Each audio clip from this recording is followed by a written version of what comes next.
Hello बच्चों, राम राम, नमस्कार। कैसे हो भाई सब लोग। आज हम लोग आ चुके हैं केमिकल बॉन्डिंग के लेक्चर नंबर 3 के ऊपर। दो लेक्चर्स में अब तक हमने ऑक्टेट रूल पढ़ा है, इलेक्ट्रॉनिक थ्योरी पढ़ी है और उसके साथ में हमने कुछ एक्सेप्शंस भी पढ़े हैं ऑक्टेट रूल के। एक्सेप्शंस के हमने एक एक्सेप्शन ये पढ़ा था कि आयोनिक कंपाउंड जो है उनके अंदर इलेक्ट्रॉन्स किस तरीके से होते हैं, वो तो बता दिया था ऑक्टेट थ्योरी ने। लेकिन जो प्रोसेस होती है जिससे कि आयोनिक कंपाउंड बनते हैं, उस प्रोसेस के बारे में कुछ नहीं बताया। बॉन्डिंग कैसे होती है ये नहीं बताया। तो इस लेक्चर के अंदर हम लोग यही चीजें पढ़ने वाले हैं कि आयोनिक कंपाउंड जो होते हैं उनके अंदर बॉन्डिंग कैसे होती है, बेसिकली आयोनिक कंपाउंड बनते कैसे हैं। तो बॉन्ड के दो प्रकार हमने पढ़े थे। There are two types of bond, covalent bond and ionic bond. सबसे बड़ी कंफ्यूजन तो हमारे पास यही आएगी कि अगर हमें दो एलिमेंट्स का पता हो तो हम कैसे प्रेडिक्ट करें कि वो आयोनिक बॉन्ड बनाएंगे, हम कैसे प्रेडिक्ट करेंगे कि वो कोवेलेंट बॉन्ड बनाएंगे। कौन सा बॉन्ड बनेगा, क्या हम लोग सिर्फ एलिमेंट्स को देख के बता सकते हैं। तो सबसे पहले तो यही डिसाइड करना समझते हैं कि आखिर कैसे दो एटम्स आयोनिक या फिर कोवेलेंट कंपाउंड बनाएंगे। हम कैसे जज करें कि दो एलिमेंट के एटम्स जब मिलेंगे उनसे जो बॉन्ड बनेगा वो आयोनिक होगा या फिर कोवेलेंट होगा। तो देखो, when two type of atoms combine they can either form ionic compound और कोवेलेंट कंपाउंड। जब दो तरह के एटम का क्या मतलब हो गया, दो अलग अलग टाइप के, दो अलग अलग एलिमेंट्स के एटम जब वो कंबाइन करते हैं तो वो आयोनिक कंपाउंड भी बना सकते हैं और कोवेलेंट कंपाउंड भी बना सकते हैं। It depend on the electronegativities of both elements. उन दोनों एलिमेंट्स की इलेक्ट्रोनेगेटिविटी के ऊपर ये चीज डिसाइड करती है कि उनसे बनने वाला बॉन्ड आयोनिक होगा या फिर कोवेलेंट होगा। नीचे मैंने पीरियोडिक टेबल दे रखी है, ये बेसिकली इलेक्ट्रोनेगेटिविटी की ही टेबल है। तो यहाँ पर सभी एलिमेंट्स की इलेक्ट्रोनेगेटिविटी पोलिंग स्केल के हिसाब से जैसे हमने देखी थी वैसे ही लिखी हुई है। यहाँ पर मैं आपको एग्जांपल देता हूँ दो तरीके के बॉन्ड्स का। मान लो पहला एलिमेंट्स हमने ले लिया कार्बन, जिसकी इलेक्ट्रोनेगेटिविटी क्या है, 2.55। दूसरा एटम हमने ले लिया हाइड्रोजन, जिसकी इलेक्ट्रोनेगेटिविटी क्या है, 2.2। इस तरीके से आप लोग देख सकते हो इलेक्ट्रोनेगेटिविटी लिखी हुई है हाइड्रोजन की। 2.2 है हाइड्रोजन की और 2.55 है कार्बन की। इन दोनों की इलेक्ट्रोनेगेटिविटी में बहुत ज्यादा फर्क नहीं है। तो मान लो जब कार्बन का और हाइड्रोजन का बॉन्ड बनेगा, जब कार्बन का और हाइड्रोजन का बॉन्ड बनेगा, तब यहां पर क्या होगा भाई, दो इलेक्ट्रॉन होंगे, दोनों बीच में होंगे। अभी के लिए मान लो दोनों इलेक्ट्रॉन्स ऑलमोस्ट बीच में है, इन्होंने शेयरिंग कर ली, कोवेलेंट बॉन्ड बना लिया। अब इलेक्ट्रोनेगेटिविटी क्या होती है, it is the ability of an atom to attract the shared pair of electron. Carbon की इलेक्ट्रोनेगेटिविटी क्या है, जिस पावर के साथ में वो इन दोनों इलेक्ट्रॉन्स को अपनी तरफ खींचेगा, उसी को हम लोग क्या बोल रहे हैं, इलेक्ट्रोनेगेटिविटी बोल रहे हैं। सिमिलरली हाइड्रोजन की भी कुछ इलेक्ट्रोनेगेटिविटी है, क्योंकि कार्बन और हाइड्रोजन की इलेक्ट्रोनेगेटिविटी ऑलमोस्ट सेम सी है, इसलिए हम लोग क्या मान सकते हैं भाई कि ये दो इलेक्ट्रॉन ना तो ज्यादा कार्बन की तरफ जाएंगे ना ज्यादा हाइड्रोजन की तरफ जाएंगे, ऑलमोस्ट बीच में ही ये रहेंगे। इसलिए हम लोग ऐसा प्रेडिक्ट कर सकते हैं, ऐसा मान सकते हैं कि हाइड्रोजन और कार्बन का जो एक एक इलेक्ट्रॉन है वो ऑलमोस्ट बीच में ही रहेगा, शेयर्ड ही रहेगा। इसलिए कार्बन हाइड्रोजन का बॉन्ड जो होगा वो कैसा होगा, कोवेलेंट नेचर का होगा। रीजन क्या है, इलेक्ट्रोनेगेटिविटी में डिफरेंस नहीं है, किसी एक एटम की तरफ झुकाव नहीं होगा इलेक्ट्रॉन्स का, ऑलमोस्ट बीच में ही रहेंगे। इसलिए कार्बन हाइड्रोजन का बॉन्ड कैसा है भाई, कोवेलेंट है। तो इलेक्ट्रोनेगेटिविटी के बेस पे हमने ये डिसाइड कर दिया कि इनका बॉन्ड कोवेलेंट होगा। अब मान लो दो और एलिमेंट्स हम लोग कंपेयर करते हैं। एक है सोडियम, जिसकी इलेक्ट्रोनेगेटिविटी यहां पर आप देख सकते हो कितनी है, 0.9। एक है क्लोरीन, जिसकी इलेक्ट्रोनेगेटिविटी कितनी है, 3.16 दे रखी है। तो यहां पर देखो कितना इलेक्ट्रोनेगेटिविटी का डिफरेंस हो गया। क्लोरीन की बहुत ज्यादा है इलेक्ट्रोनेगेटिविटी, मतलब कि अगर सोडियम और क्लोरीन के बीच में दो इलेक्ट्रॉन है तो क्लोरीन की पावर एटलीस्ट ये समझ लो ऑलमोस्ट 3 टाइम से भी ज्यादा है, 3 गुना से भी ज्यादा पावर है क्लोरीन की उन इलेक्ट्रॉन्स को अपनी तरफ खींचने की। तो अगर हम लोग एक बार के लिए ये मान भी लें कि भाई सोडियम और क्लोरीन ने एक एक इलेक्ट्रॉन शेयर कर लिया कार्बन और हाइड्रोजन की तरह, अब यहाँ से हमें पता चला कि भाई क्लोरीन की इलेक्ट्रोनेगेटिविटी बहुत ज़्यादा है। सोडियम की है 0.9 और क्लोरीन की है ऑलमोस्ट 3 पॉइंट समथिंग, 3.1। तो इतनी ज़्यादा इलेक्ट्रोनेगेटिविटी होने की वजह से क्या हुआ भाई, क्लोरीन की पावर बहुत ज़्यादा है इन इलेक्ट्रॉन्स को अपनी तरफ खींचने की। तो एक तरीके से हम लोग ये मान सकते हैं कि ये इलेक्ट्रॉन टोटली शिफ्ट कर जाएंगे क्लोरीन की तरफ। रीजन क्या है, इलेक्ट्रोनेगेटिविटी का डिफरेंस बहुत ज्यादा है। तो असल में NaCl के अंदर क्या होगा, सोडियम वाला जो इलेक्ट्रॉन है ना, वो बीच में नहीं रहेगा, वो टोटली ट्रांसफर ही हो जाएगा क्लोरीन की तरफ। तो यहाँ पर सोडियम अपना इलेक्ट्रॉन लूज कर देगा, क्या बना लेगा, Na+। क्लोरीन जो है ये इस एक्स्ट्रा इलेक्ट्रॉन को ग्रैब कर लेगा, पकड़ लेगा और बना लेगा Cl-। तो यहाँ पर बेसिकली क्या हुआ, कार्बन हाइड्रोजन की तरह इलेक्ट्रॉन बीच में नहीं रहे बल्कि पूरी तरीके से ट्रांसफर हो गए क्लोरीन की तरफ। अब ये जो पॉजिटिव चार्ज्ड आयन बना और ये जो नेगेटिव चार्ज्ड आयन बना, ये दोनों आपस में अट्रैक्ट कैसे करेंगे, ये अट्रैक्ट करेंगे इलेक्ट्रोस्टैटिक फोर्स ऑफ अट्रैक्शन की वजह से या फिर कोलम्बिक फोर्सेस की वजह से। कोलम्ब बेसिकली क्या होती है, चार्ज की ही यूनिट होती है। तो दो अपोजिटली चार्ज्ड आयंस के बीच में जो फोर्स होती है अट्रैक्शन की, उसी को बोलते हैं इलेक्ट्रोस्टैटिक फोर्स ऑफ अट्रैक्शन। तो बेसिकली क्या होगा भाई, आयोनिक बॉन्ड के अंदर क्या होता है, इलेक्ट्रोनेगेटिविटी का डिफरेंस बहुत ज्यादा होता है, इलेक्ट्रॉन्स का पूरा ट्रांसफर हो जाता है जिसकी वजह से पॉजिटिव और नेगेटिव आयंस बन जाते हैं। और फिर वो आयंस जो होते हैं वो इलेक्ट्रोस्टैटिक फोर्स की वजह से साथ साथ रहते हैं, ऐसे आयोनिक बॉन्ड बनता है। अब आयोनिक बॉन्ड ही क्यों बना सोडियम क्लोरीन के बीच में, ये हम लोग समझ गए, इलेक्ट्रोनेगेटिविटी का डिफरेंस था, इस वजह से कोवेलेंट बॉन्ड नहीं बना, आयोनिक बॉन्ड बना। अब यहाँ पर हम लोग करते हैं भाई बॉन्ड फॉर्मेशन की प्रोसेस। सोडियम ने जब अपना एक इलेक्ट्रॉन लूज किया, क्लोरीन ने जब इलेक्ट्रॉन गेन किया, तब क्या कुछ एनर्जी के चेंजेस हुए।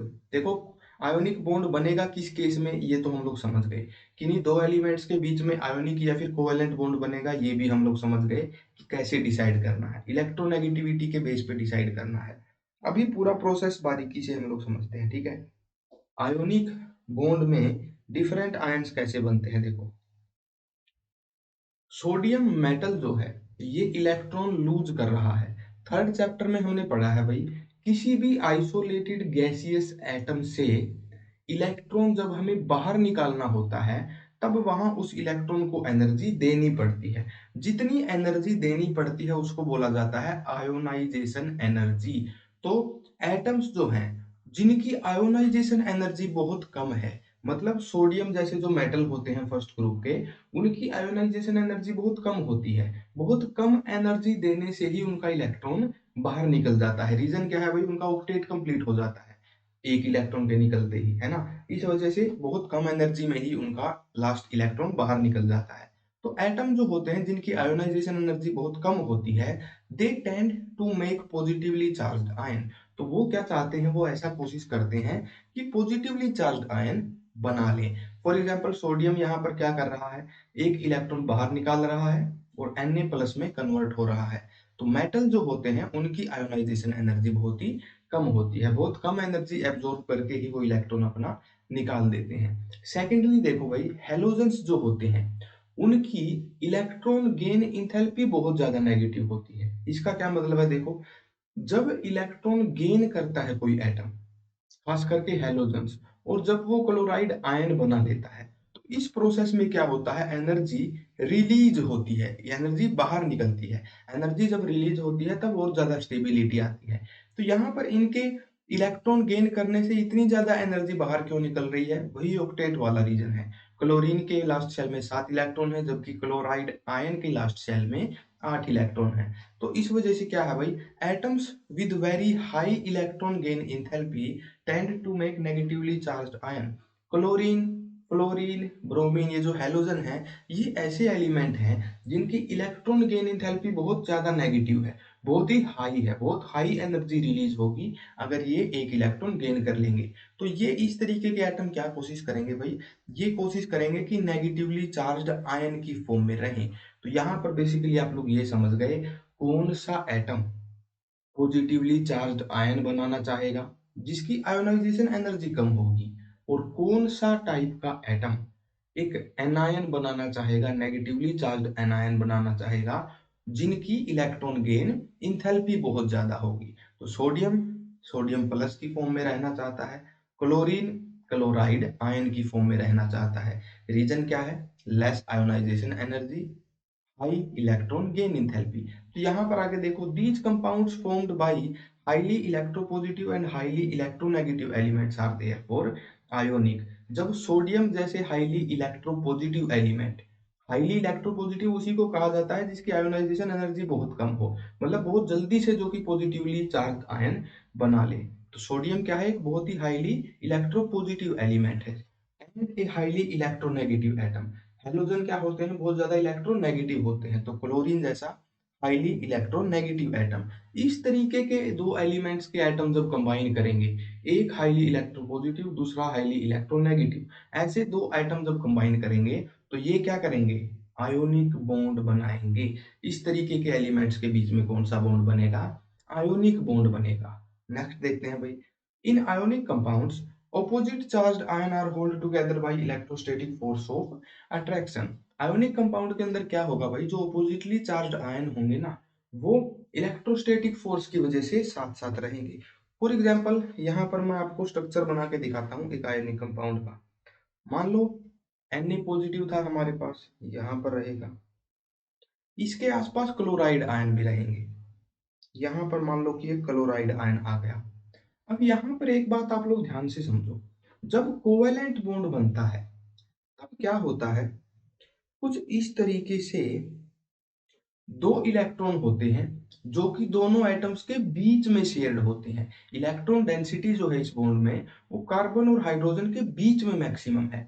हाउएवर आयंस के केस में ऐसा नहीं है। इलेक्ट्रॉन डेंसिटी यहाँ पर बहुत ज्यादा है और पॉजिटिव चार्ज डेंसिटी यहाँ पर बहुत ज्यादा है। तो यहाँ पर एक चीज का आप लोग इमेजिन करो, अगर यहाँ पर कोई दूसरा कार्बन एटम आता तो वो इस हाइड्रोजन के साथ में ऐसे बॉन्ड नहीं बनाता, है ना? क्योंकि हाइड्रोजन का एक इलेक्ट्रॉन ऑलरेडी इस कार्बन की तरफ है, यहाँ पर कोई कार्बन नहीं आ सकता, इसकी कोई सेंस नहीं बनेगी।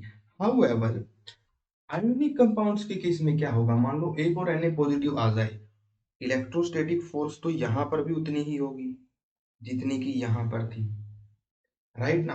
अगर एक और पॉजिटिवली चार्ज आयन आ जाए, हो सकता है वो यहाँ पर आ जाए, इलेक्ट्रोस्टैटिक फोर्स तो यहाँ पर भी लगेगी। सिमिलरली अगर एक और इलेक्ट्रोनेगेटिव आयन आ जाए, नेगेटिवली चार्ज आयन आ जाए, तो इलेक्ट्रोस्टैटिक फोर्स तो यहाँ पर भी लगेगी।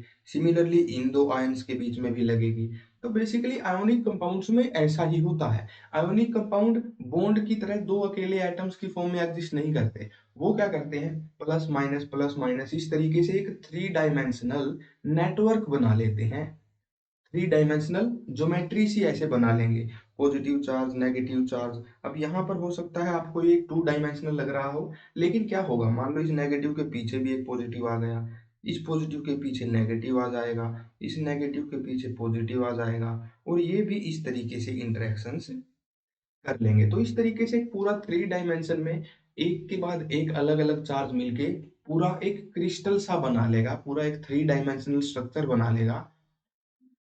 इस तरीके से आयोनिक कंपाउंड एग्जिस्ट करता है। ठीक है, कोवेलेंट कंपाउंड में बेसिकली क्या था? मॉलिक्यूल्स बनता है। मान लो कार्बन चार हाइड्रोजन के साथ में कंबाइन कर गया तो इस तरीके का एक मॉलिक्यूल बना लेगा, दैट्स इट। इस हाइड्रोजन के बाद आगे कोई कार्बन अटैच नहीं होगा। लेकिन आयोनिक कंपाउंड में क्या है? बहुत सारे आयंस इस तरीके से एक थ्री डायमेंशनल स्ट्रक्चर सा बना लेंगे। ऐसे जो है आयोनिक कंपाउंड बन के रेडी होता है। तो यहाँ पर दो चीज हम लोग समझ गए, पॉजिटिवली चार्ज आयन और नेगेटिवली चार्ज आयन आपस में जब अट्रैक्ट करते हैं इलेक्ट्रोस्टैटिक फोर्स से, कोलम्बिक फोर्स से, तब बनता है आयोनिक बॉन्ड। और जब आयंस एक के बाद एक रेगुलर पैटर्न के अंदर एक दूसरे से मिल के पूरा एक थ्री डायमेंशनल नेटवर्क बना लेते हैं, उसको बोला जाता है आयोनिक कंपाउंड। वो पूरा मिलके एक क्रिस्टल स्ट्रक्चर बना लेता है, उस क्रिस्टल स्ट्रक्चर को लैटिस भी बोला जाता है। तो ये बेसिकली आयोनिक कंपाउंड बन के रेडी हो गया। आयोनिक कंपाउंड के अंदर बेसिकली क्या होता है? ऑपोजिटली चार्ज आयन जो होते हैं वो इलेक्ट्रोस्टैटिक फोर्स से अट्रैक्टेड होते हैं और एक थ्री डायमेंशनल नेटवर्क की फॉर्म में रहते हैं। ये होता है भाई आयोनिक कंपाउंड। आयोनिक कंपाउंड को ही इलेक्ट्रोवैलेंट कंपाउंड भी बोलते हैं। तो this is ionic compound. Next देखते हैं भाई स्ट्रक्चर ऑफ आयोनिक कंपाउंड। यहाँ पर NaCl का स्ट्रक्चर जो है बनाया हुआ है। यहाँ पर बेसिकली क्या लिखा है? Ions do not form molecules in set of two और थ्री। जैसे कोवेलेंट बॉन्ड में क्या होता था, डिफरेंट एटम इलेक्ट्रॉन शेयर करके दो एटम मिलके, तीन एटम मिलके, चार एटम मिलके एक मॉलिक्यूल बना लेते थे, है ना। जैसे दो क्लोरीन एटम मिल गए तो Cl2 मॉलिक्यूल बन गया, तीन ऑक्सीजन एटम मिल गए तो ओजोन का मॉलिक्यूल मिल गया, बन गया। एक ऑक्सीजन दो हाइड्रोजन मिल गए तो एक H2O का मॉलिक्यूल बन गया। तो आयंस जो होते हैं वो दो या फिर तीन एटम मिलके कोई मॉलिक्यूल नहीं बनाते, बल्कि वो क्या बनाते हैं, बहुत सारे आयंस मिलके एक पैटर्न के अंदर मिलके पूरा क्रिस्टल स्ट्रक्चर बना लेते हैं। They form a three dimensional crystal lattices in which ions are placed in a regular pattern. वो एक थ्री डायमेंशनल क्रिस्टल लैटिस बना लेते हैं जिनके अंदर डिफरेंट आयन जो होते हैं, पॉजिटिव नेगेटिव, इस तरीके से एक रेगुलर पैटर्न के अंदर अरेंज हो जाते हैं। यहाँ पर फॉर एग्जांपल आप लोग NaCl की लैटिस देख सकते हो। सोडियम क्लोराइड की लैटिस कुछ इस तरीके की नजर आती है। Na प्लस आयन है, पॉजिटिवली चार्ज आयन है, इसका साइज बहुत छोटा है। मान लो बीच में हो गया Na प्लस आयन, इसके आगे पीछे देखो आप लोग, आगे भी क्लोरीन है, इसके पीछे भी क्लोरीन है। इस एटम की बेसिकली बात मैं कर रहा हूँ, देखो सेंटर में जो है, इस एटम की मैं बात कर रहा हूँ। इसके फ्रंट में भी क्लोरीन है, पीछे भी क्लोरीन है, लेफ्ट साइड भी क्लोरीन है, राइट साइड भी क्लोरीन है, अबव भी क्लोरीन है, नीचे भी क्लोरीन है। तो सोडियम का एक आयन छह क्लोराइड आयंस से सराउंडेड है। इस तरीके से एक थ्री डायमेंशनल रेगुलर पैटर्न सा बन गया है। सेम केस क्लोरीन के साथ भी होगा। मान लो हम लोग इस क्लोरीन की बात कर रहे हैं, जरूरी नहीं है कि यहाँ पर ही लैटिस खत्म हो जाएगी, इसके आगे भी ये इनफाइनाइटली लेंथ तक चलती रहेगी। यहाँ इस क्लोरीन एटम के ऊपर ही लैटिस जो है खत्म नहीं होगी, इसके आगे भी बहुत सारे sodium ion, chloride ion, sodium ion ऐसे इस तरीके से आते रहेंगे। तो इसके ऊपर आप लोग ध्यान दो, इसके राइट साइड में भी एक सोडियम एटम है, लेफ्ट साइड में भी सोडियम एटम है, अबव भी सोडियम एटम है, नीचे भी सोडियम एटम है, पीछे भी सोडियम एटम है, और इसके फ्रंट में भी एक सोडियम एटम होगा। यहाँ पर दिखाया नहीं गया है लेकिन वो सोडियम आयन यहाँ पर होगा। तो एक तरीके से हम लोग ये बोल सकते हैं कि एक क्लोराइड आयन जो है वो भी छह सोडियम प्लस आयंस से सराउंडेड है। इस तरीके से एक थ्री डायमेंशनल नेटवर्क बनाया हुआ है NaCl ने। इस तरीके से पूरा सोडियम क्लोराइड का कंपाउंड मिलके तैयार होता है। मेन बात क्या है भाई, इसको क्रिस्टल लैटिस भी बोलते हैं आयोनिक कंपाउंड की। ठीक है, ऐसा स्ट्रक्चर होता है आयोनिक कंपाउंड का। ये होता है भाई स्ट्रक्चर ऑफ आयोनिक कंपाउंड। आगे बढ़ते हैं, आगे देखते हैं आगे क्या है हमारे पास। Stability of ionic lattices. Ionic lattice जो बनती है, क्रिस्टल स्ट्रक्चर हमारे पास जो बनता है, उसकी स्टेबिलिटी की थोड़ी सी बात करते हैं। स्टेबिलिटी की बात हम लोग करेंगे आयोनाइजेशन एनर्जी और इलेक्ट्रॉन गेन एंथैल्पी की फॉर्म में। देखो, when ionic compound is formed, lattice is stabilized due to overall release of energy। जब लैटिस बनके तैयार होती है तब ओवरऑल एक एनर्जी का रिलीज होता है।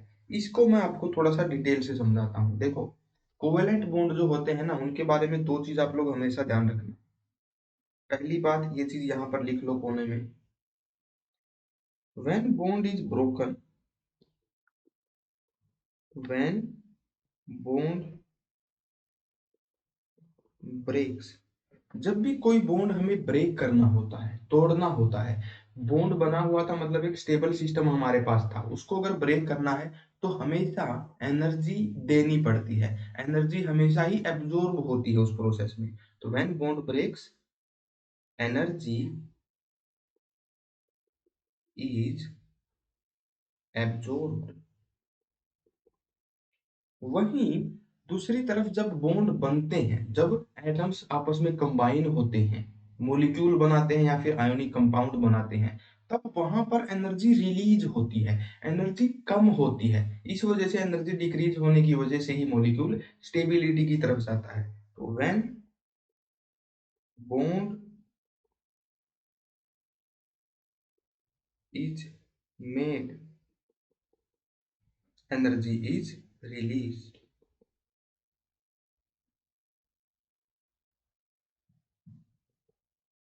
वहां पर एनर्जी हमेशा ही रिलीज होती है। तो ये दो चीजें जरूर से ध्यान में रखना, जब भी बॉन्ड बनता है एनर्जी रिलीज होती है, और जब भी बॉन्ड ब्रेक करना होता है वहां पर एनर्जी होती है एब्जॉर्ब। अब आयोनिक कंपाउंड के केस में हम लोग देखते हैं भाई क्या सिस्टम है। When ionic compound is formed, overall energy release होती है जिसकी वजह से स्टेबिलिटी आती है।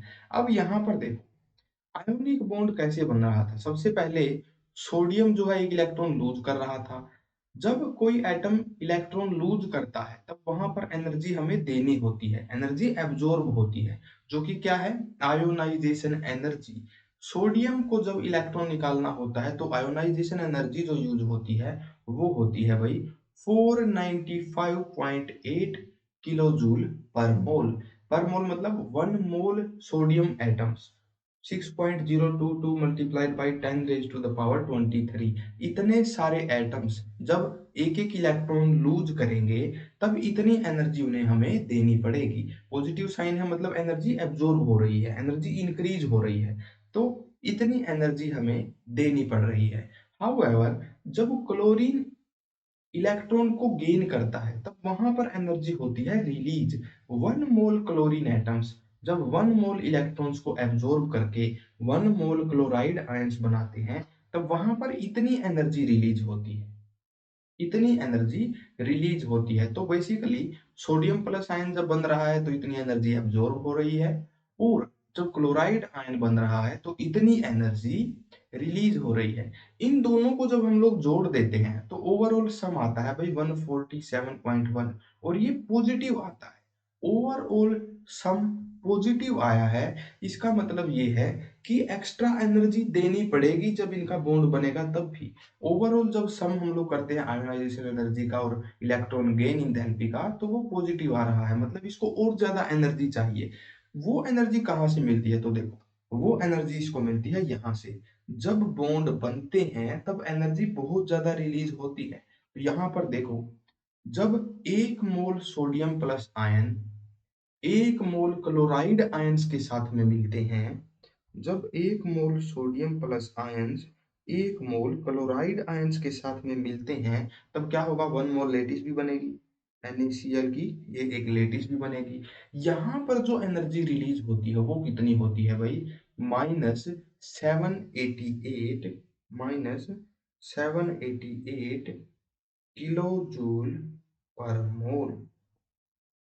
इतनी सारी एनर्जी रिलीज होती है जब ये लैटिस बनती है।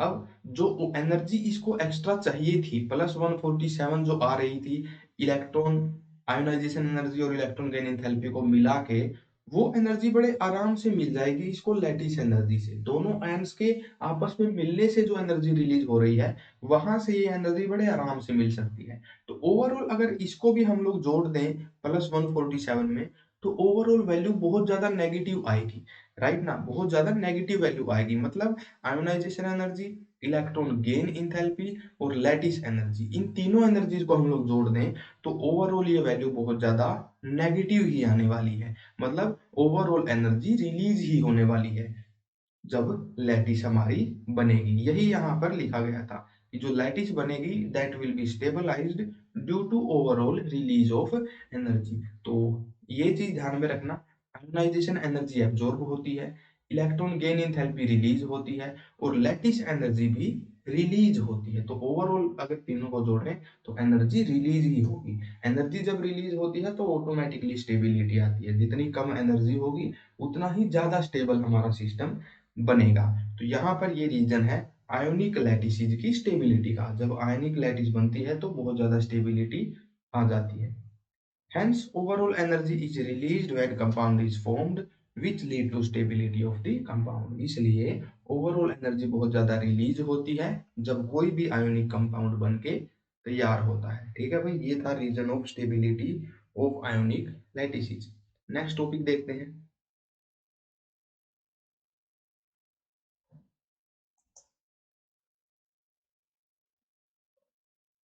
नेक्स्ट हम लोग डेफिनेशंस वगैरह पढ़ लेते हैं भाई लैटिस एनर्जी की।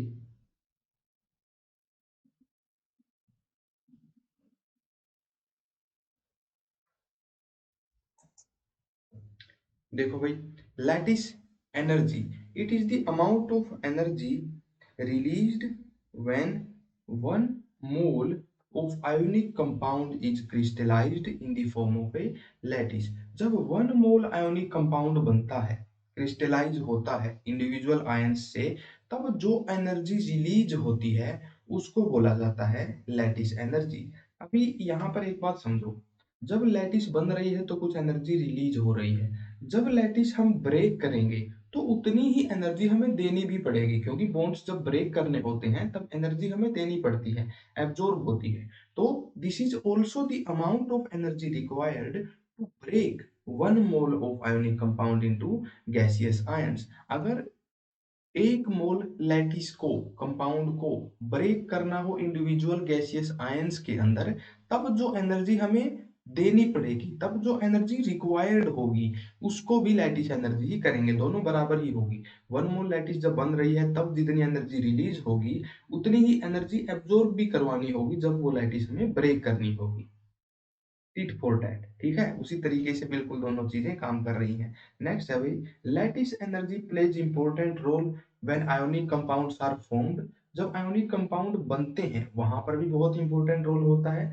साथ में when they are dissolved in solvent, जब सोलवेंट के अंदर आयोनिक कंपाउंड्स को डिसॉल्व किया जाता है वहां पर भी लैटिस एनर्जी का बहुत इंपॉर्टेंट रोल आता है। रीजन क्या है भाई, हमें पता है आयोनिक कंपाउंड को जब हम लोग डिसॉल्व करते हैं, पानी के अंदर डिसॉल्व करते हैं, तो वो आयंस के अंदर ब्रेक हो जाते हैं। और अगर ब्रेक करना है लैटिस को तो वहां पर लैटिस एनर्जी का तो रोल आना ही है। तो आयनिक कंपाउंड जब बनते हैं तब लैटिस एनर्जी रिलीज होती है, और जब डिसॉल्व करेंगे तो बेसिकली क्या होगा, आयोनिक लैटिस ब्रेक होगी इनटू इंडिविजुअल आयन। हमें पता है सोडियम क्लोराइड सोल्ट को वाटर में डिसॉल्व करते हैं तो वो आयंस के अंदर टूट जाता है। तो कौन सा सोलवेंट में कोई साल्ट डिसॉल्व होगा या फिर नहीं होगा, वहां पर भी लैटिस एनर्जी का इंपॉर्टेंट रोल रहता है।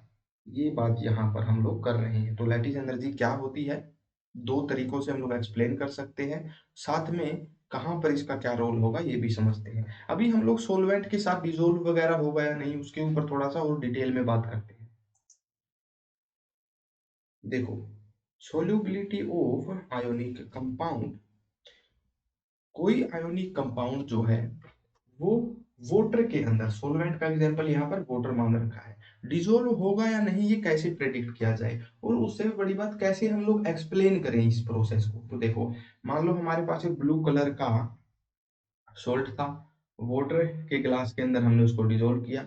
दो काम हो सकते हैं, एक तो ये ब्लू सोल्ट, ये आयोनिक कंपाउंड डिसॉल्व हो जाए वाटर के अंदर और पूरा सॉल्यूशन इस तरीके से ब्लू बन जाए, या फिर क्या हो, ये सारा का सारा सोल्ट नीचे सेटल हो जाए, डिसॉल्व ना हो। ये किस चीजों के बेस पे हम लोग एक्सप्लेन करेंगे। तो देखो, when an ionic compound is dissolved in water, there are two types of energy involved in the process। जब कोई भी आयोनिक कंपाउंड इस तरीके का क्रिस्टल स्ट्रक्चर हमें दिखता है, भाई पाउडर सा हो सकता है या फिर क्रिस्टल्स भी हो सकते हैं, तो जब उसको वाटर के अंदर डिसॉल्व किया जाएगा, दो तरह की एनर्जी की वहां पर बात होगी। पहली एनर्जी होती है लैटिस एनर्जी, दूसरी एनर्जी होती है हाइड्रेशन एनर्जी। अब यहाँ पर एक चीज ध्यान से सोच के बताओ, आयोनिक कंपाउंड को डिसॉल्व किया जा रहा है वाटर के अंदर, तो लैटिस एनर्जी यहाँ पर एब्जॉर्ब होगी या फिर रिलीज होगी। तो यहाँ पर देखो, लैटिस एनर्जी यहाँ पर एब्जॉर्ब होने वाली है, एनर्जी रिक्वायर्ड होगी यहाँ पर, क्योंकि यहाँ पर लैटिस तो ऑलरेडी बनी हुई है, लैटिस का ब्रेकडाउन यहाँ पर होने वाला है, लैटिस टूटने वाली है, बॉन्ड्स को हमें ब्रेक करना पड़ेगा, इसलिए यहाँ पर एनर्जी रिक्वायर्ड होगी। तो लैटिस एनर्जी बेसिकली क्या है, यहाँ पर energy required to break the compound into individual ions. जो एनर्जी रिक्वायर्ड है कंपाउंड को आयंस के अंदर ब्रेक करने के लिए, वो है भाई लैटिस एनर्जी। हाइड्रेशन एनर्जी यहाँ पर दूसरी चीज है। हाइड्रेशन एनर्जी बेसिकली क्या है, energy released when water molecules hydrate the ions. Water molecule जब हाइड्रेट करेंगे आयंस को, हाइड्रेट करेंगे का क्या मतलब है, चारों तरफ से घेर लेंगे। मान लो सोडियम क्लोराइड है, Na प्लस आयन जब बनेंगे तो वाटर के बहुत सारे मॉलिक्यूल एक एक आयन को घेर लेंगे। तो जब वो ऐसा करेंगे, जब हाइड्रेट करेंगे, जब वाटर मॉलिक्यूल चारों तरफ से एक तरीके से सराउंड करेंगे आयंस को, वहां पर एनर्जी रिलीज होगी। अब यहाँ पर एक चीज ध्यान से समझो, लैटिस एनर्जी यहाँ पर एब्जॉर्ब होगी, हाइड्रेशन एनर्जी यहाँ पर रिलीज होगी। कोई कंपाउंड सोल्यूबलाइज कब होगा? जब हाइड्रेशन एनर्जी ज्यादा हो, लैटिस एनर्जी कम हो, तब वो पूरी तरह से सोल्यूबलाइज हो जाएगा। क्योंकि यहाँ पर आयंस के अंदर ब्रेक करने के लिए जितनी एनर्जी रिक्वायर्ड होगी, सारी एनर्जी यहाँ पर मिल जाएगी हाइड्रेशन एनर्जी से। यहाँ पर हम लोग लिख सकते हैं, अगर हाइड्रेशन एनर्जी, जो एनर्जी रिलीज हो रही है डिजोल्व करने से, वो अगर ज्यादा हो लैटिस एनर्जी से, जो एनर्जी चाहिए ब्रेक डाउन करने के लिए आयंस में, तब क्या हो जाएगा भाई? कंपाउंड हो जाएगा सोल्यूबल। कंपाउंड हो जाएगा सोल्यूबल। अगर हाइड्रेशन एनर्जी कम हो, जो एनर्जी रिलीज हो रही है हाइड्रेशन से वो बहुत कम है, वो काफी नहीं है लैटिस एनर्जी सप्लाई करने के लिए, वो काफी नहीं है कि सारे के सारे आयंस को ब्रेक कर पाए, तब वहां पर कंपाउंड क्या होगा भाई? इनसोल्यूबल होगा, या फिर पार्शली सोल्यूबल हम लोग बोल सकते हैं। मतलब हाइड्रेशन एनर्जी जितनी भी रिलीज हुई, उसने लैटिस का कुछ पोर्शन ब्रेक कर दिया, थोड़ी बहुत सोल्यूबिलिटी हो गई, बाकी के जो आयंस थे वो कंपाउंड फॉर्म में ही रहे, वो लैटिस फॉर्म में ही रहे, क्योंकि उनको और ज्यादा एनर्जी नहीं मिल पाएगी। तो वहां पर हम लोग इनसोल्यूबल भी बोल सकते हैं या फिर पार्शली सोल्यूबल भी बोल सकते हैं, है ना? पार्शली सोल्यूबल, उनको हम लोग पार्शियली सोल्यूबल भी बोल सकते हैं। तो कोई कंपाउंड सोल्यूबलाइज होगा या फिर नहीं होगा, ये इन दो चीजों के ऊपर डिपेंड करता है। हाइड्रेशन एनर्जी अगर ज्यादा है लैटिस एनर्जी से, तब वहां पर सोल्यूबल हो जाएगा, और हाइड्रेशन एनर्जी जब कम है तो पूरा सोल्यूबलाइज नहीं हो पाएगा। ठीक है, अभी यहाँ पर एक चीज और ध्यान से देखते हैं भाई। लैटिस एनर्जी हमें एब्जॉर्ब करवानी है, ये एब्जॉर्ब क्यों हो रही है? ताकि बॉन्ड्स ब्रेक हों। ये तो हम लोग समझ गए कि लैटिस एनर्जी तो एब्जॉर्ब हो रही है। हाइड्रेशन एनर्जी, जब आयंस को वाटर मॉलिक्यूल घेर रहे हैं, तब एनर्जी रिलीज क्यों हो रही है? ये हम लोग ध्यान से समझते हैं। देखो, अगर हम लोग बात करें भाई प्योर वाटर की, तब वहां पर वाटर मॉलिक्यूल, ग्लास के अंदर वाटर मॉलिक्यूल्स किस तरीके से अरेंज्ड होते हैं, ये ध्यान से समझो। ये वाटर मॉलिक्यूल है, यहाँ पर ऑक्सीजन और हाइड्रोजन के बीच में ना इलेक्ट्रोनेगेटिविटी का डिफरेंस होता है। ऑक्सीजन की इलेक्ट्रोनेगेटिविटी ज्यादा है, इस वजह से क्या होता है, ये इलेक्ट्रॉन्स को अपनी तरफ खींच लेता है और इस पर आ जाता है पार्शियल नेगेटिव चार्ज। हाइड्रोजन की इलेक्ट्रोनेगेटिविटी क्योंकि कम है, इसके इलेक्ट्रॉन छिन जाते हैं और इस पर आ जाता है पार्शियल पॉजिटिव चार्ज। इस हाइड्रोजन पर भी पार्शियल पॉजिटिव चार्ज होगा। सिमिलरली अगर एक और वाटर मॉलिक्यूल हमारे पास हो, ओ एच एच, एक और मॉलिक्यूल हो ओ एच एच, तीन मॉलिक्यूल का ही एग्जांपल हम लोग ले लेते हैं। इस ऑक्सीजन पर भी पार्शियल नेगेटिव होगा, इन हाइड्रोजन पर भी पार्शियल पॉजिटिव होगा। इस ऑक्सीजन पर भी पार्शियल नेगेटिव होगा, इन हाइड्रोजन पर भी पार्शियल पॉजिटिव होगा। तो यहाँ पर ना क्या होगा भाई, हाइड्रोजन के ऊपर पार्शियल पॉजिटिव चार्ज है, ऑक्सीजन के ऊपर पार्शियल नेगेटिव चार्ज है। ऑपोजिट चार्जेस के बीच में एक अट्रैक्शन होती है, वही अट्रैक्शन जो है यहाँ भी हमें देखने को मिलेगी। एक वीक सी अट्रैक्टिव फोर्स डेवलप हो जाती है इलेक्ट्रॉन रिच रीजन के बीच में और इलेक्ट्रॉन डेफिशिएंट रीजन के बीच में। सिमिलरली इन दो के बीच में भी होगी, इन दो के बीच में भी होगी। बेसिकली पॉजिटिव और नेगेटिव के बीच में एक अट्रैक्शन होगी। तो जब प्योर वाटर हमारे पास है, तब क्या है भाई, इस तरीके से अट्रैक्टिव फोर्सेज है, इसी फोर्स की वजह से क्या होता है, वाटर मॉलिक्यूल्स एक दूसरे के साथ मिल के रहते हैं। अब यहाँ पर क्योंकि हाइड्रोजन की बॉन्डिंग हो रही है एक इलेक्ट्रॉन रिच एटम के साथ, क्योंकि ऑक्सीजन पर लोन पेयर्स भी होते हैं, है ना, डेल्टा नेगेटिव चार्ज के साथ साथ, तो इस फोर्स को हाइड्रोजन बॉन्डिंग बोला जाता है। यहाँ पर हाइड्रोजन बॉन्डिंग की वजह से ये सिस्टम स्टेबल है। एक तरीके से हम लोग मान सकते हैं कि डिफरेंट मॉलिक्यूल्स के बीच में हाइड्रोजन बॉन्ड्स बने हुए हैं, हाइड्रोजन बॉन्ड्स यहाँ पर बने हुए हैं। अब यहाँ पर देखो, जब आयंस डाले जाएंगे इस वाटर सिस्टम के अंदर, तब क्या होगा भाई, तब ये बॉन्ड्स ब्रेक होंगे, तब ये हाइड्रोजन के जो बॉन्ड्स हैं ब्रेक होंगे। अब अगर ये बॉन्ड्स ब्रेक हो रहे हैं, तो एक कंफ्यूजन हमारे मन में आती है। अगर बॉन्ड्स ब्रेक हो रहे हैं तो बॉन्ड ब्रेक करने के लिए तो एनर्जी देनी होती है, लेकिन यहाँ पर एनर्जी रिलीज क्यों हो रही है? एनर्जी तो और ज्यादा सप्लाई करनी चाहिए ताकि ये हाइड्रोजन बॉन्ड्स ब्रेक हो पाए, है ना? तो यहाँ पर कॉन्सेप्ट आता है भाई इंटरमोलिकुलर फोर्सेस का। फिलहाल यहाँ पर हाइड्रोजन बॉन्डिंग प्रेजेंट है। हाइड्रोजन बॉन्डिंग के अंदर बेसिकली क्या है देखो, मॉलिक्यूल के अंदर क्या हुआ है, पोलराइजेशन हो गया है, चार्ज थोड़ा सा आ गया है ना। यहाँ पर डेल्टा नेगेटिव और डेल्टा पॉजिटिव दो पोल बन गए हैं, जैसे मैग्नेट के अंदर पोल होते हैं, नॉर्थ पोल साउथ पोल, वैसे ही यहाँ पर चार्ज्ड पोल बन गए हैं। तो इस सिस्टम को बोला जाता है डाइपोल। यहाँ पर डाइपोल जो है वो दूसरे डाइपोल के साथ में अट्रैक्शन कर रहा है। तो हाइड्रोजन बॉन्डिंग बेसिकली क्या है, एक डाइपोल डाइपोल इंटरेक्शन टाइप की फोर्स है। ये फोर्स प्रेजेंट है प्योर वाटर के अंदर। अब जैसे ही आयोनिक कंपाउंड इसके अंदर डाला जाएगा, उसके अंदर से आयन आएंगे और उन आयंस को क्या करेंगे, वाटर मॉलिक्यूल घेर लेंगे। मान लो एक पॉजिटिवली चार्ज आयन आया, पॉजिटिवली चार्ज आयन को वाटर मॉलिक्यूल किस तरीके से घेरेंगे, ध्यान से समझो। O H two, O H two, O H two. Oxygen के ऊपर क्या था, पार्शियल नेगेटिव चार्ज था, पार्शियल नेगेटिव, पार्शियल नेगेटिव। तो सेम टाइप की अट्रैक्शन यहां पर भी होगी।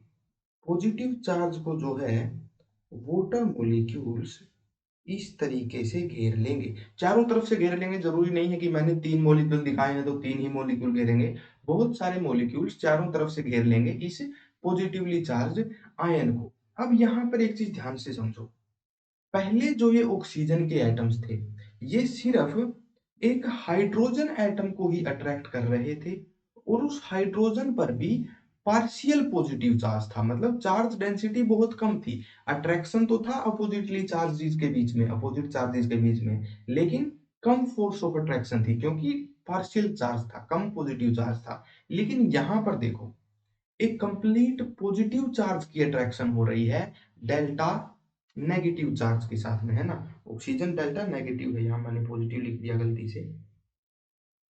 यहां पर एक पॉजिटिव चार्ज की अट्रैक्शन हो रही है, पहले पार्शियल पॉजिटिव की हो रही थी। इस तरीके की अट्रैक्शन जो होती है उसको हम लोग क्या बोलेंगे, उसको हम लोग बोलेंगे आयन डाइपोल इंटरेक्शन। ये किस तरीके की फोर्स है, अभी आयन डाइपोल अट्रैक्शन है। पहले क्या थी, डाइपोल डाइपोल अट्रैक्शन थी, जिसके अंदर पार्शियल पॉजिटिव चार्ज की इंटरेक्शन हो रही थी पार्शियल नेगेटिव के साथ। लेकिन अभी क्या हो रहा है भाई, हमने आयंस को डिसोल्व कर दिया, आयन हाइड्रेट हो गए, वाटर मॉलिक्यूल्स ने उनको घेर लिया। अब कंप्लीट पॉजिटिव चार्ज की इंटरेक्शन हो रही है इसके साथ। तो मैं आपको अभी ये बताना चाह रहा हूँ, ये जो फोर्स होती है ये काफी स्ट्रॉन्ग होती है as compare to this. Opposite charges के बीच में फोर्स कितनी ज्यादा होगी, ये चार्ज की डेंसिटी पे ही डिपेंड करता है। जितना ज्यादा अपोजिट चार्ज होगा उतनी ही ज्यादा अट्रैक्शन की फोर्स भी होगी, है ना। इलेक्ट्रोस्टैटिक फोर्स का फॉर्मूला भी आपको शायद याद होगा, देखो वो कुछ इस तरह होता है। इलेक्ट्रोस्टैटिक फोर्स ऑफ अट्रैक्शन का फॉर्मूला होता है ये, directly proportional to Q1 Q2 by R square. Q1 Q2 basically क्या है, चार्जेज ही हैं, तो जितना ज्यादा चार्ज होगा उतनी ही अट्रैक्शन होगी। तो आयन डाइपोल फोर्स क्या है, स्ट्रोंगर फोर्स है। अगर ये स्ट्रोंगर फोर्स है तो जरूर ये वाला सिस्टम ज्यादा स्टेबल होगा पहले के कंपैरिजन में, है ना। तो बेसिकली क्या हो रहा है, ये सिस्टम तब था जब हमारे पास प्योर वाटर है, और ये सिस्टम तब बन गया जब आयंस डिजोल्व हो गए। तो डिजोल्व करने के बाद बहुत ज्यादा स्टेबिलिटी हमारे पास आई है, डिजोल्व करने के बाद सिस्टम जो है बहुत ज्यादा स्टेबल बन गया है। इस वजह से ओवरऑल एनर्जी रिलीज होती है। भले ही ये वाले बॉन्ड जो है ये टूट रहे हैं, लेकिन नेक्स्ट जो बॉन्ड बन रहे हैं वो बहुत ज्यादा स्ट्रॉन्ग बन रहे हैं। इस वजह से हाइड्रेशन एनर्जी जो है वो ओवरऑल रिलीज होती है, रिक्वायर्ड नहीं होती, भले ही इसके अंदर भी बॉन्ड टूटते हैं। ठीक है। अच्छा, जैसे ये पॉजिटिव चार्ज ने घेरा है, पॉजिटिव चार्ज को घेरा है वाटर मॉलिक्यूल्स ने, वैसे ही नेगेटिव चार्ज को भी वाटर मॉलिक्यूल सराउंड कर लेंगे। कैसे, मान लो क्लोराइड आयन हमारे पास आया, यहीं पर मैं बता देता हूँ। मान लो chloride ion, negatively charge ion हमारे पास आया, वाटर मॉलिक्यूल इसको इस तरह से घेर लेंगे, हाइड्रोजन पर पार्शियल पॉजिटिव चार्ज था तो ये भी इसको अट्रैक्ट कर लेगा। सिमिलरली यहाँ पर भी एक वाटर मॉलिक्यूल होगा जिसका हाइड्रोजन इसके साथ में इंटरेक्शन कर लेगा। ये भी क्या है, एक आयन डाइपोल टाइप की इंटरेक्शन है। एक आयन जो है वो अट्रैक्ट हो रहा है एक डाइपोल के साथ में। तो आयन डाइपोल इंटरेक्शन जो है वो काफी स्ट्रॉन्ग होती है डाइपोल डाइपोल इंटरेक्शन से या फिर हाइड्रोजन बॉन्डिंग से। अभी इस तरह से आप लोग 2 चीज़ें समझ गए। कोई कंपाउंड वाटर के अंदर डिसॉल्व कर रहे हैं, तो वो सोल्यूबलाइज़ होगा या नहीं, ये किस चीज़ पे डिपेंड करता है? हाइड्रेशन एनर्जी जो रिलीज़ होती है उस पे और लैटिस एनर्जी जो रिक्वायर्ड होती है उस पे। हाइड्रेशन एनर्जी अगर ज़्यादा है लैटिस एनर्जी से, तो सोल्यूबलाइज़ हो जाएगा।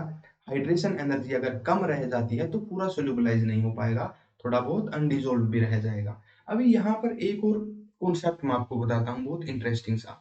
कई बार हमने लैब्स के अंदर ये देखा है कि कोई सोल्ट हम लोग जब डिसॉल्व करते हैं ना सॉल्वेंट में, थोड़ा बहुत डिसॉल्व हो जाता है लेकिन कंप्लीटली डिसॉल्व नहीं होता। वहीं जब उस सिस्टम को, उस सॉल्यूशन को हम लोग गर्म करते हैं, तो बचा हुआ सोल्ट भी डिसॉल्व हो जाता है ना? जैसे ही हीट करते हैं तो बचा हुआ जो सोल्ट पहले डिसॉल्व नहीं हो रहा था, हायर टेम्परेचर के ऊपर वो सोल्ट भी डिसॉल्व हो जाता है। तो वो बेसिकली क्यों हो रहा है? देखो, पहले वो डिसॉल्व इसलिए नहीं हो पा रहा था कि लैटिस एनर्जी जो चाहिए, वो हाइड्रेशन एनर्जी से पूरी नहीं मिल पा रही थी। यहाँ से जो एनर्जी रिलीज़ हो रही थी, वो काफ़ी नहीं थी ताकि लैटिस एनर्जी पूरी सप्लाई हो जाए और पूरे के पूरे कंपाउंड डिसोसिएट हो जाएँ। लैटिस एनर्जी पूरी नहीं मिल पा रही थी। तो बेसिकली जब हम लोग उसको गर्म कर रहे हैं, तो हम क्या कर रहे हैं? हम सॉल्यूशन को एक्स्ट्रा एनर्जी सप्लाई कर रहे हैं, थर्मल एनर्जी की फॉर्म में, हीट की फॉर्म में, है ना? जब हम लोग हीट करेंगे, गर्म करेंगे, तो हीट जो है सप्लाई होगी, वहाँ से लैटिस एनर्जी मिल जाएगी कंपाउंड को, जिसकी वजह से वो कंपाउंड ब्रेक हो पाएगा। तो गर्म करने पर इस वजह से सॉल्युबिलिटी बढ़ जाती है। थर्मल एनर्जी जो होती है, वो लैटिस एनर्जी के अंदर कन्वर्ट हो जाती है। ऐसे जो है गर्म करने पर सोल्ट सोल्यूबलाइज़ हो जाते हैं। ठीक है? तो द सम ऑफ एनर्जीज़, इन दोनों एनर्जी का जो सम होता है, वो डिसाइड करेगा सोल्यूबल होगा या फिर नहीं। मतलब लैटिस एनर्जी जो रिलीज़ हो रही है, वो ज़्यादा नेगेटिव है या फिर हाइड्रेशन एनर्जी जो रिलीज़ हो रही है, वो कितनी है और लैटिस एनर्जी जो एब्ज़ॉर्ब हो रही है, वो कितनी है। उन दोनों को हम लोग ऐड कर देंगे। देखो, ऐड करने का मतलब ये है, हाइड्रेशन एनर्जी क्योंकि रिलीज़ हो रही है इसलिए नेगेटिव होगी और लैटिस एनर्जी क्योंकि एब्ज़ॉर्ब हो रही है इसलिए पॉजिटिव होगी। ओवरऑल सम नेगेटिव अगर आ गया तो मतलब क्या हुआ भाई, हाइड्रेशन एनर्जी ज्यादा थी, सोल्यूबलाइज हो जाएगा। ओवरऑल सम अगर पॉजिटिव आ गया मतलब और ज्यादा एनर्जी अभी भी चाहिए, पूरा सोल्यूबलाइज अभी नहीं होगा। तो दोनों का सम कितना है या फिर दोनों में कौन ज्यादा है कौन कम है, इस बेसिस पे ही हम लोग डिसाइड करेंगे कि वाटर के अंदर सोल्यूबलाइज कोई भी सॉल्ट होगा या फिर नहीं होगा। आई होप आप लोग बहुत डिटेल में समझ गए होंगे इस टॉपिक को। तो यहाँ पर दो इंपॉर्टेंट क्वेश्चन है। सोलुबलाइज अगर होता है तो वो क्यों होता है, नहीं होता तो क्यों नहीं होता, ये। दूसरा इंपॉर्टेंट क्वेश्चन है, हाइड्रेशन एनर्जी रिलीज क्यों होती है, एब्जॉर्ब क्यों नहीं होती, जबकि बॉन्ड तो ब्रेक ही होते हैं वाटर के अंदर भी, तो एनर्जी रिलीज क्यों होती है? तो उसका रीजन भी हमने देख लिया। स्ट्रोंगर फोर्सेज बाद में बनती है, आयोनिक आयन डाइपोल इंटरेक्शन बाद में हो जाती है, इस वजह से जो है हाइड्रेशन एनर्जी रिलीज होती है। ये था भाई सोल्युबिलिटी का टॉपिक। नेक्स्ट देखते हैं, कैलकुलेशन ऑफ लैटिस एनर्जी। अभी यहाँ पर देखो, लैटिस एनर्जी को हम लोग कैलकुलेट कैसे करते हैं? देखो, लैटिस एनर्जी बेसिकली है क्या? आयंस जब मिल रहे हैं तो वो एनर्जी रिलीज कर रहे हैं, नए बॉन्ड बन रहे हैं तो एनर्जी रिलीज कर रहे हैं। अब कितनी एनर्जी रिलीज कर रहे हैं ये कैसे कैलकुलेट करें? तो देखो, the value of lattice energy depend on forces of repulsion between like charged ions and forces of attraction between oppositely charged ions. Like charge ion जो होंगे, for example chloride chloride ion हो गए, उनके बीच में repulsion होगा, same charges के बीच में रिपल्सन होता है। सिमिलरली सोडियम के पॉजिटिव आयंस के बीच में भी रिपल्सन होगा, तो उनके बीच में कितना रिपल्सन है उसके बेस पे भी डिपेंड करती है लैटिस एनर्जी। और अपोजिटली चार्ज आयन जो है उनके बीच में अट्रैक्शन कितना है, उसके बेस पर भी लैटिस एनर्जी की वैल्यू डिपेंड करती है। नेक्स्ट क्या है भाई, while calculating the lattice energy we have to account geometry as well in which ions are being arranged। Lattice energy की जो वैल्यू है ना, वो सिर्फ सेम चार्जेस के बीच में क्या रिपल्सन है, अपोजिट चार्जेस के बीच में क्या अट्रैक्शन है, सिर्फ इसी चीज पे डिपेंड नहीं करती लैटिस एनर्जी की वैल्यू, वो उस ज्योमेट्री के ऊपर भी डिपेंड करती है जिस ज्योमेट्री के अंदर आयंस अरेंज्ड होंगे, क्योंकि डिफरेंट ज्योमेट्रीज की डिफरेंट स्टेबिलिटीज भी होती हैं। किसी ज्योमेट्री की कम स्टेबिलिटी होगी, किसी और रेगुलर पैटर्न की कम स्टेबिलिटी हो सकती है। तो ज्योमेट्री के अंदर, किस ज्योमेट्री के अंदर, किस अरेंजमेंट के अंदर वो आयंस कंपाउंड बनाने वाले हैं, इसके ऊपर भी लैटिस एनर्जी की वैल्यू डिपेंड करती है। तो बेसिकली बहुत ज्यादा कॉम्प्लिकेटेड प्रोसेस होता है थ्योरेटिकली तो एक तरीके से आप लोग ये समझ लो, हम निकाल ही नहीं सकते lattice energy. That is why we can not calculate lattice energy directly. Lattice energy सिर्फ आयंस को देख के और ज्योमेट्री को देख के भी हम लोग नहीं बता सकते। असल में लैटिस एनर्जी कैलकुलेट कैसे होती है, ये आप लोग सीखेंगे अगले चैप्टर में, थर्मोडायनेमिक्स में। उसमें बेसिकली एक बोर्न-हाइबर साइकिल होता है, हेंस लॉ के ऊपर बेस्ड होता है ये साइकिल। उसमें हम लोग बेसिकली क्या करते हैं, एटम से आयन कैसे बना, आयन से फिर कितनी आयोनाइजेशन एनर्जी वहां पर हुई या फिर कितनी इलेक्ट्रॉन एफिनिटी वहां पर रिलीज हुई, उसके बाद में जब दोनों कंबाइन कर रहे हैं तब कितनी एनर्जी वहां पर कंज्यूम या फिर रिलीज हो रही है, उन सभी एनर्जीज को ना ऐड करके सब्ट्रैक्ट करके इस तरीके से एक हैश लो होता है, उसके अंदर वैल्यूज को पुट करके हम लोग फाइनली मैथमेटिकली निकाल पाते हैं लैटिस एनर्जी की वैल्यू। डायरेक्टली आयंस को देख के हम लोग नहीं बता पाते हैं। तो ये हम लोग डिटेल में सीखेंगे केमिकल थर्मोडायनेमिक्स वाले चैप्टर के अंदर, ठीक है भाई। तो ये था, ऐसे ही कैलकुलेशन होती है लैटिस एनर्जी की। तो इस लेक्चर के अंदर हमने बेसिकली आयोनिक कंपाउंड्स को अच्छी तरीके से समझ लिया है। एक ऑक्टेट थ्योरी जो थी वो प्रोसेस नहीं बता पा रही थी कि आयोनिक कंपाउंड क्या होते हैं और कैसे बनते हैं, वो हमने आज के लेक्चर में बड़े बढ़िया से सीख लिया है। बेसिकली सबसे पहले हमने सीखा है आयोनिक बॉन्ड कैसे बनता है, जो इलेक्ट्रोपॉजिटिव एलिमेंट है वो पॉजिटिव चार्ज आयन बना लेंगे और जो इलेक्ट्रोनेगेटिव एलिमेंट है वो नेगेटिवली चार्ज आयन बना लेंगे। फिर क्या होगा, उन अपोजिटली चार्ज आयंस के बीच में अट्रैक्शन होगी जिसकी वजह से आयोनिक बॉन्ड बनेगा, और जब वो आयंस थ्री डायमेंशनल स्ट्रक्चर बना लेंगे एक के बाद एक अरेंज होके, उसको फिर हम लोग लैटिस बोलेंगे। उसके बाद में हमने लैटिस एनर्जी पढ़ी। लैटिस एनर्जी के बाद में कंपाउंड सोल्यूबलाइज होगा या फिर नहीं होगा, ये कैसे लैटिस एनर्जी पे डिपेंड करता है, ये हमने पढ़ा। बाद में लास्ट में हमने देखा लैटिस एनर्जी को कैलकुलेट कैसे किया जाता है। तो अभी के लिए याद रख लो, बोर्न हैबर साइकिल में हेस लॉ के ऊपर बेसिस पे लैटिस एनर्जी को कैलकुलेट किया है। तो बेसिकली ये दो टॉपिक आज कंप्लीट होते हैं। आयोनिक कंपाउंड के अंदर केमिकल बॉन्डिंग कैसे होती है ये हम लोग समझ गए हैं। अब बाकी के चैप्टर में हमें क्या पढ़ना है, कोवेलेंट कंपाउंड्स के अंदर कैसे केमिकल बॉन्डिंग होती है और स्ट्रक्चर कैसे कैसे हो सकते हैं कोवेलेंट कंपाउंड्स के। तो बेसिकली वेस्पर थ्योरी आने वाली है नेक्स्ट लेक्चर में। नेक्स्ट लेक्चर से हमारा कोवेलेंट कंपाउंड्स का टॉपिक स्टार्ट हो जाएगा। आज के लेक्चर में आयोनिक कंपाउंड्स खत्म। आज के दिन इतना ही पढ़ेंगे। Thanks for watching, bye bye, take care guys, bye, happy learning.